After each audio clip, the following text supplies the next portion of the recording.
இனிமேல் நீங்கள் என் கூட பேசவே வேண்டாம். இனிமே நீங்க யாரோ நான் யாரோ. ஏன் இப்படி சொல்றீங்க? இந்த கல்யாணம் வேண்டான்னு சொல்லிக்கிட்டு இருக்கேன்.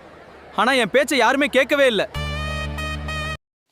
செந்தில் இருந்துட்டு சரவணனை பார்க்கறதுக்காக அவர் சொன்ன இடத்துக்கு பதறி அடிச்சுக்கிட்டு வர்றாரு. அண்ணன் என்னாச்சுன்னு அப்படின்னு சொல்லிட்டு கேட்கவும், ஏன்னு வேலையிலேருந்து அப்படியே உடனே வர சொன்னேன். செந்தில் என்னை எப்படியாவது காப்பாத்துறா அப்படின்னு சொல்லிட்டு கையெழுத்து கும்பிட்றாரு. என்னென்ன ஆச்சு, எனக்கு என்ன பண்ணுறது, என்ன பேசுறது, யார்கிட்ட எப்படி நடந்துக்கணும்னு இப்படி எதுவுமே தெரியாமல் போச்சுடா. ஏன்னா எல்லாரும் மேலேயும் கோவப்படுறேன்டா.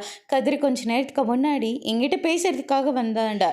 ஆனால் கதிர்கிட்ட நான் என்னெல்லாம் பேசணுன்னு தெரியுமாடா அப்படின்னு சொல்லிட்டு நடந்த எல்லா விஷயத்தையும் சொல்கிறாரு. இதை கேட்டோன்னு செந்தில் இருந்துட்டு சரவணனை நினச்சி ரொம்பவே கவலையோடு இருக்காங்க. நான் சில நாளாக தூங்கவே இல்லைடா, தூக்கமே வர மாட்டேங்குதுடா. கடைக்கு வந்தால் நல்லா தூக்கம் வருதுடா, ஆனால் தூங்க முடியலடா.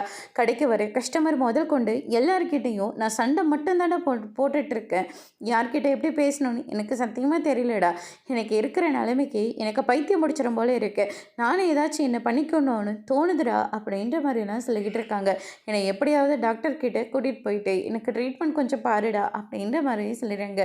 சரிண்ணே போகலாண்ணே, பயப்படாதானே அப்படின்னு சொல்லிட்டு செந்தில் இருந்துட்டு ஒரு டாக்டர்கிட்ட கூட்டிகிட்டு போகிறாங்க. அவங்களும் நம்ம சரவணன் வந்து அவர் பேசுகிற எல்லாத்தையும் கேட்குறாங்க. கல்யாணத்துக்கு முன்னாடி நான் நல்லா ஜாலியாக தான் இருந்தேன். கல்யாணத்துக்கு அப்புறமா தான் எனக்கு நடந்த பிரச்சனையினால நான் இப்படியெல்லாம் ஆயிட்டேன் சார். எனக்கு சரியாக தூக்கம் வர மாட்டேங்குது. எல்லாருக்கிட்டையும் சண்டை மட்டும்தான் சார் போட்டுட்ருக்கேன். என் தம்பியை எனக்கு அவ்வளோ பிடிக்கும் சார். எனக்கு எல்லாத்துக்கும் அவன் தான் சார் பக்கத்தில் நின்றுட்டுருப்பான். ஆனால் கடைசியில் இன்றைக்கி அவனையும் பிடிச்சி கத்தி விட்டுட்டேன் சார். எனக்கு என்ன பண்ணுறதுனே தெரியல. என்னை எப்படியாவது இந்த பிரச்சனையிலேருந்து காப்பாற்றி கொடுங்க சார் அப்படின்னு கையெடுத்து கும்பிட்டுருக்காரு. எதுக்காகவும் பயப்படாதீங்க அப்படின்னு சொல்லிட்டு அவர் வந்து சொல்கிறாரு. அதுக்கு அடுத்ததாக வந்து பார்த்திங்கன்னா சென்னையில் உள்ளே வராங்க. சரவணன் படுற கஷ்டத்தை எல்லாத்தையும் பார்த்த உடனே ரொம்பவே ஃபீல் பண்ணுறாரு. அண்ணனை எப்படியாவது சரி பண்ணிடணும் டாக்டர் அப்படின்ற மாதிரியே சொல்லிடுறாங்க. இது ஒன்று சொல்லிக்கிற அளவுக்கு பெரிய பிரச்சனையெல்லாம் இல்லை. அவர் மனசை விட்டு யார்கிட்டையாவது கொஞ்சம் நேரம் பேசிக்கிட்டே இருக்கணும். அதே மாதிரி இவர் கூட இருந்து நம்ம பார்த்துக்கணும். அது மட்டும் கிடையாது, இவரை நல்லபடியாக நம்ம பார்த்துக்கணும். கொஞ்சம் மிஸ் பண்ணால் கூட உங்கள் அண்ணன் உங்களுக்கு கிடைக்க மாட்டார். அதே மாதிரி இவரை நல்லா தூங்கி ரெஸ்ட் எடுக்கணும். இவர்கிட்ட யாராவது பேச்சு கொடுத்துக்கிட்டே இருக்கணும் அப்படின்ற மாதிரியெல்லாம் டாக்டர் வந்து சொல்லி அனுப்புகிறாங்க. செந்திலும் இருந்துட்டு சரிங்க சார் அப்படின்னு சொல்லிட்டு சரவணுக்கு சில டேப்லெட்லாம் எழுதி கொடுக்குறாங்க. இவரை நல்லா தூங்குறதுக்காக இவர் கொஞ்சம் ஹெல்த் ஃபுட்டாக கொஞ்சம் கொடுங்க அப்படின்னு சொல்லிட்டு சில டேப்லெட்லாம் எழுதி கொடுக்குறாங்க. இதை டேப்லெட்லாம் நான் சாப்பிட்டேன்னா சரியாயிடுவேனா சார் அப்படின்னு சொல்லிட்டு கேட்குவோம். கண்டிப்பாக சரியாயிடுவீங்க அப்படின்னு சொல்லிட்டு டாக்டரும் வந்து சரவணன் கிட்ட வந்து சொல்கிறாங்க. அதுக்கடுத்ததை வந்து பார்த்திங்கன்னா நம்ம செந்தில் இருந்துட்டு நேராக கதிரோட ட்ராவல்ஸ்க்கு போகிறாங்க. என்னென்ன இன்றைக்கி வேலைக்கு போகலையா? நீ போனடா வேலையிலேருந்து அண்ணன் எனக்கு ஃபோன் பண்ணிச்சுடா. கதிர் உங்ககிட்ட ஏதாவது அண்ணன் பேசிச்சா? தூக்கம் வரல, அதுக்கப்புறம் ஏதாவது சில விஷயங்களை சொல்லிச்சா? இல்லைண்ணே தூக்கம் வரலன்னு மட்டும்தான் சொல்லிச்சு அப்படின்ற மாதிரி சொல்லிடுறாங்க. கடைக்கு போகும்போது அண்ணன் கொஞ்சம் கோவமாக தான் பேசிச்சு. அது கூட நான் பெருசாக எடுத்துக்கலண்ணே.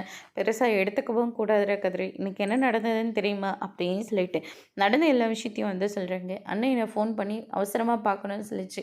நானும் போனேன்டா. அதுக்கப்புறம் பயங்கரமாக கையெடுத்து கும்பிட்டுட்டு அழுந்துக்கிட்டே இருந்துச்சு. சரின்னு சொல்லிவிட்டு ஹாஸ்பிட்டலுக்கு போனேன். அவரை தனியாக விடாதீங்க, ஏதாச்சும் பண்ணிப்பார். சில டேப்லெட்லாம் எழுதி கொடுத்துருக்கேன், அது நல்லபடியாக அவருக்கு கொடுங்க அப்படின்ற மாதிரி சொல்லிட்டாரு. எனக்கும் என்ன பண்ணுறதுனே தெரியலடா. அண்ணன் பாவண்டா, அண்ணன் நமக்காக எவ்வளோ விஷயங்களை பண்ணியிருக்கடா அப்படின்ற மாதிரியே சொல்லிடுறாங்க. புரியுதுண்ணே, அண்ணனை நம்ம இனிமேல் தனியாகவே விடக்கூடாதுன்னு அப்படின்னு சொல்லிட்டு நம்ம இப்போவே கடைக்கு போகலாம், அண்ணனுக்கு துணையாக இருக்கலான்னு ட்ராவல்ஸை ஃப்ரெண்டை வந்து பார்த்துக்க சொல்லிடலான்னு வாங்கின போகலாம் அப்படின்னு சொல்லிட்டு கடைக்கு கிளம்பி போகிறாங்க. அங்கே வந்து பார்த்தீங்கன்னா என் டெலிவரி அவ்வளோ இருக்குது, அதெல்லாம் பார்க்காம எங்கடா போயிட்ட? ஃப்ரெண்டை பார்க்க போயிருந்தப்பா, ஃப்ரெண்டுக்கு ஏதோ பிரச்சனையாப்பா, அதனால் அவனை கூட்டிகிட்டு ஹாஸ்பிட்டலுக்கு வரைக்கும் போயிட்டு வந்தப்பா அப்படின்ற மாதிரி வந்து சொல்லிக்கிட்டு இருக்காங்க. அந்த நேரம் பார்த்து செந்திலும் கதிர வராங்க. 2 பேரும் என்ன ஒன்றா வந்திருக்கீங்க, அண்ணனை பார்த்துட்டு போகலான்னு, கடையில் கொஞ்சம் ஹெல்ப் பண்ணலான்னு அப்படின்ற மாதிரி சொல்லிடுறாங்க. அண்ணா வாண்ணே நம்ம 2 பேரும் போய் டீ குடிச்சிட்டு வரலாம் அப்படின்னு சொல்லிட்டு டீயை வந்து குடிக்கிறதுக்காக கூட்டிகிட்டு போகிறாங்க. ஏன்னா நீ வீட்டில் போய் ரெஸ்ட் எடுக்கலாமல்ல, எதுக்குடா? அதெல்லாம் ஒன்றும் தேவையில்லை, நான் கடை வேலையே பார்த்துக்கிறேன், பரவாயில்லண்ணே வாண்ணே அப்படின்னு சொல்லிட்டு கதிர இருந்துட்டு சரவணனை கூட்டிகிட்டு போகிறாங்க. அதுக்கடுத்ததாக செந்தில் இருந்துட்டு நானே டெலிவரியெல்லாம் பண்ணிக்கிறேன் அப்படின்னு சொல்லிட்டு பொருளெல்லாம் பேக் பண்ணிகிட்டு இருக்காங்க. பாண்டியனுக்கு சின்னதாக டவுட் வர ஆரம்பிக்குது. அதுக்கடுத்ததாக வந்து பார்த்திங்கன்னா நம்ம ராஜி இருந்துட்டு நாளைக்கு நான் இதை தான் கட்டிக்கலான் இருக்கேன், நீ என்ன சொல்கிற? சரிம்மா, உனக்கு என்ன தோணுதோ அதை செய், நான் நம்ம 2 குடும்பமும் ஒன்றா இருந்திருந்தா என் அண்ணனோட கல்யாணத்தை சந்தோஷமாக செஞ்சுருக்கலாம். அதே மாதிரி சரவணன் மாமாவோட லைஃப்பும் நல்லா இருந்திருந்தா இன்னும் பெட்டராக இருந்திருக்கும்ல. மாமாவும் நமக்கு துணையாக நின்று இருப்பார். இன்றைக்கி அவருக்கு பயந்துக்கிட்டு தானே நீ வரமாட்டேங்கிற. எனக்கு அங்கே போகணுன்னு இஷ்டம் இல்லை, ஆனால் நாங்கள் போனாதான் அப்பா அண்ணன் எல்லாம் ரொம்ப சந்தோஷப்படுவாங்க. நீ போயிட்டு வராச்சு, உன்னை யார் இங்கே வேண்டான்னு சொன்னாங்க. நீ அம்மாவும் சந்தோஷமாக போயிட்டு வாங்க, நீ வரலையா அப்படின்னு சொல்லிட்டு கேட்கவும் அண்ணங்கிட்ட நான் மறுபடியும் பேசி பார்க்குறேன் அப்படின்ற மாதிரி கதிர் வந்து சொல்லிடுறாங்க. அது மட்டும் இல்லை, நாங்கள் வந்து சில கடமைகள்லாம் செய்ய வேண்டியது இருக்குல்ல, அதனால் கண்டிப்பாக நானும் வரேன், அண்ணனை நான் சமாளிச்சுக்கிறேன் அப்படின்னு சொல்லிட்டு கதிர் வந்து ராஜுக்கிட்ட எடுத்து சொல்லி புரிய வச்சுட்டு இருக்காங்க. அதுக்கு அடுத்ததாக வந்து பார்த்திங்கன்னா நம்ம பாண்டியனும் சரவணும் வீட்டுக்கு வராங்க. அங்கே வந்து நம்ம பழனியை பார்த்தோன்னே இவன் காலையிலேருந்து ஏதோ பேசணும் சொல்லிக்கிட்டு இருந்தானே அப்படின்னு சொல்லிட்டு போயிட்டு பேசுகிறாரு. என்னடா சரவணா அப்படி பார்த்துக்கிட்டு இருக்க? ஏமாம்மா நான் உங்ககிட்ட என்ன சொன்னேன்? அத்தனை வாட்டி சொன்னேன்ல, நீங்கள் எப்படி இந்த கல்யாணத்தை நடக்க விட்டீங்க? நான் தான் இந்த கல்யாணம் நடக்கக்கூடாதுன்னு உங்ககிட்ட எத்தனை தடவை படித்து சொன்னேன். ஆனால் நான் சொல்கிறத எதுவுமே கேட்காம இப்போ இந்த மாதிரி ஏற்பாடெல்லாம் பண்ணியிருக்கீங்க. டேய் சரவணா மெதுவாக பேசுகிறான், ஆளுங்கெல்லாம் பார்த்துக்கிட்டு இருக்காங்க அப்படின்ற மாதிரி சொல்கிறாரு. அதுக்கடுத்து தான் பாண்டியனே இருந்துட்டு, டேய் உனக்கு என்ன புத்தி கித்தி பேதரிச்சிட்டு போயிடுச்சா? எதுக்காக இப்படிலாம் பண்ணிக்கிட்டு இருக்க? அங்கே பாரு எல்லாரும் உன்னதான் வேடிக்கை பார்த்துட்டு இருக்காங்க, யார் என்ன வேணாலும் பார்க்கட்டும், அதை பற்றி எனக்கு கவலை இல்லை. ஏமாம்மா நான் தான் சொன்னல, நான் தான் அந்த முட்டுக்கட்டையில் போய் விழுந்துட்டேன், நானும் இன்னும் எந்திரிச்சு வர முடியாமல் பைத்தியக்கார மாதிரி சுற்றிக்கிட்டு இருக்கேன். என்ன மாதிரி இன்னொருத்தன் பாதிக்கப்படக்கூடாதுன்னு எத்தனை வாட்டி நான் சொல்லியிருப்பேன். ஆனால் என் பேச்சை யாருமே கேட்காம கல்யாண ஏற்பாடெல்லாம் பண்ணிக்கிட்டு இருக்கீங்க அப்படின்னு சொல்லிட்டு பயங்கரமாக சத்தம் போட்டுட்டு பழனியும் பிடிச்சி கீழே தள்ளி விட்டுடுறாரு. அதோட இன்னைக்கான எபிசோட் முடிச்சிருக்காங்க. இனி பாண்டியன் ஸ்டோர் சீரியல்ல அடுத்தடுத்து என்னெல்லாம் நடக்க போகுது, இந்த கல்யாணம் நடக்குமா நடக்காதுன்றதை வரப்போகிற எபிசோடில் பார்க்கலாம். தேங்க்யூ.